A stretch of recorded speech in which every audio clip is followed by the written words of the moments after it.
فرمان مصطفیٰ صلی اللہ علیہ وآلہ وسلم، رجب اللہ تعالیٰ کا مہینہ اور شعبان میرا اور رمضان میری امت کا مہینہ ہے۔ رجب کے روزے کی فضیلت۔ حضرت ابو ہریرہ رضی اللہ تعالیٰ عنہ فرماتے ہیں، جو شخص 23 رجب کا روزہ رکھے اللہ تعالیٰ اس کے لیے 60 مہینے کے روزوں کا ثواب لکھے گا۔ حضرت انس بن مالک رضی اللہ تعالیٰ عنہ سے روایت ہے کہ رسول اللہ صلی اللہ علیہ وآلہ وسلم نے ارشاد فرمایا، جنت میں ایک نہر ہے جسے رجب کہا جاتا ہے، وہ دودھ سے زیادہ سفید اور شہد سے زیادہ میٹھی ہے۔ تو جو کوئی رجب کا ایک روزہ رکھے اللہ تعالیٰ اسے اس نہر سے پلائے گا۔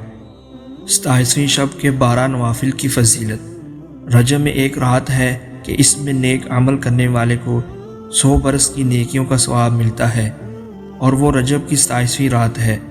جو اس میں 12 رکعت اس طرح پڑھے کہ ہر رکعت میں سورہ فاتحہ اور کوئی سی ایک سورت، اور ہر 2 رکعت پر اتحیات پڑھے اور 12 پوری ہونے پر سلام پھیرے، پھر اس کے بعد 100 بار سبحان اللہ والحمد للہ ولا الہ الا اللہ واللہ اکبر پڑھے، اور پھر 100 بار استغفار پڑھے، 100 بار درود شریف پڑھے، اور اپنی دنیا اور آخرت سے متعلق جس چیز کی چاہے دعا مانگے، اور صبح کو روزہ رکھے تو اللہ پاک اس کی سب دعائیں قبول فرمائے گا سوائے اس دعا کے جو گناہ کے لیے ہو۔